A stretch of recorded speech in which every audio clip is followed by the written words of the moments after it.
How can we understand that the very man who in 1521 had published a book titled Defense of the Seven Sacraments, in which he also defended the authority of the Pope to an extent that Thomas More considered them exaggerated and incompatible with the Statute of Praemunire, would in July 1536 publish the 10 Articles, in which he adopted the Lutheran doctrine of justification by faith alone and suppressed 4 sacraments, leaving only baptism, the Eucharist, and confession as valid.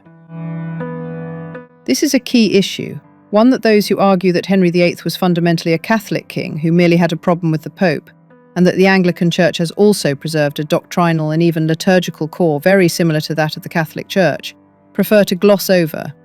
No, the English Reformation had the same aims and effects as the Lutheran one. Indeed, one could even say that they were more radical, and if it did not culminate them immediately, or if those effects were not visible, it was due to popular resistance, crystallized in a movement that was called the Pilgrimage of Grace, whose martyrial character, by the way, is clear, although it has not been recognized. Of course, Henry VIII had a problem with the Pope, and of course he had faith in transubstantiation. Above all, he had faith in himself, and was confident he could resolve his problem with the Pope by clinging to a rite he believed was compatible with the faith, the supremacy contemplated in the Praemunire. Despite what he wrote in 1521, there is no evidence that after 1534 he retained any doubt that the Pope's authority was not an essential element of the Catholic faith, or even an accessory one, and could therefore be eliminated. But if 2 years later he was willing to abolish 4 sacraments, and only circumstances forced him to retreat, is there anything we know that was essential to the faith for Henry VIII? Nothing beyond his own utterly free will. In this sense, Henry VIII was more radical and more modern than Luther.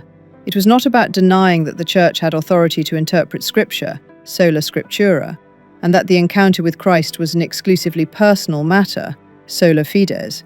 Henry VIII did not intend to defend individual conscience against a spiritual power that presented itself as an intermediary between God and man, and that therefore Luther would always consider abusive.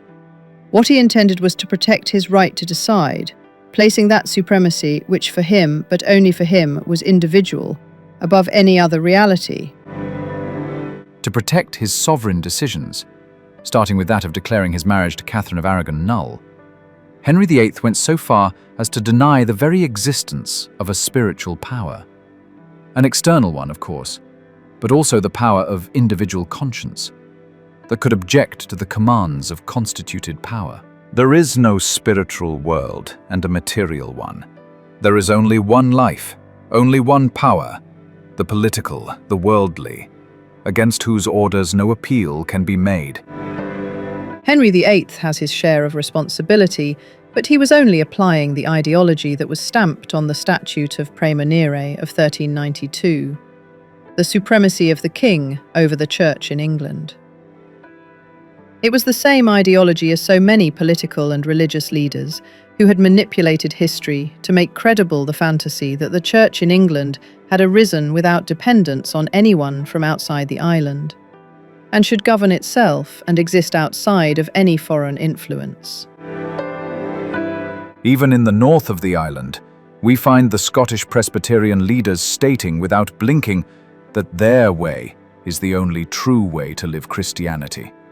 The peoples of Great Britain were still children of an era in which political powers, Gallican in France, but also the Germans, who would derive a tyrannical motto like cuius regio, eius religio, from the supposed Lutheran liberation, took pride in manipulating consciences.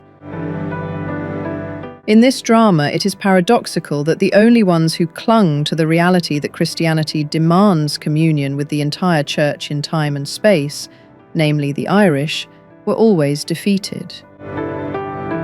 Henry VIII came into conflict with the Pope's governing mission because the Catholic Church, while it considers sanctification to be the main task of the clergy, also affirms that the framework of the Church's teaching and governance must be, in some way, subject to the clergy's control. To deny the Pope's power based on his political tradition, praemunire, and for the benefit of his personal interests, The English monarch found it convenient to ally himself with the Protestants, and very early on, he agreed to manipulate the Church's sanctifying mission. But Henry VIII also arrogated to himself the power to establish doctrine. He did not leave any of the three powers undestroyed. Nevertheless, in a sense, it could be said that these three powers were formally destroyed in three stages that can be assigned respectively to three monarchs of the Tudor dynasty. Henry VIII, who above all denied the Pope's power to govern through the Act of Supremacy of 1534. Edward VI, who denied the power to sanctify by destroying the episcopacy and consequently the priesthood with a formula for episcopal consecration incompatible with the faith in 1550. And Elizabeth I, who denied the power to teach, or more properly again the power to govern, by consenting with the Acts of Supremacy and Uniformity of 1558 that Parliament legislate on religious matters without consulting the bishops, and then dismissing all but one because they refused to sign the new Act of Supremacy. The issue raised in the 16th century, how to prevent popes from meddling in political affairs, but also the reverse, remains unresolved, even though Jesus Christ gave the general guidelines on the matter by saying that power in the Church should not be like that of human kings who abuse their subjects, and on the other hand, that one must give to Caesar what is Caesar's. The Council of Trent closed ranks around the Pope, and it was only at Vatican I that an attempt was made to curb the unlimited power of the Roman Pontiff by defining when he is infallible, and thus clarifying that his ordinary acts do not possess this quality. The Second Vatican Council studied the role that bishops have in the Church. It specified that priests act in the person of Christ, and that all lay people are called to holiness. The great unresolved question remains that of lay people fully assuming their responsibility in the sanctification of society, and of the clergy knowing how to encourage them, without, however, stealing their limelight. Perhaps the testimony of the martyrs and recourse to their intercession can help us see a solution that does not consist of denying all mission of spiritual counsel, but rather accepting that the Church has the means to resolve any abuse, and that we must return to these means. The sacraments, in which priests are essential, and Christian formation, in which anyone can help to deepen, over and over again, without pretending that a magic formula will provide a resource never before imagined. Thank you very much for watching. If you enjoyed this video, don't forget to give us a like. You can subscribe to the channel if you want to join the conversation in the comments. And if you'd like to be notified whenever we upload a new video, just click the notification bell. A warm greeting from the Central Europa channel, and see you soon.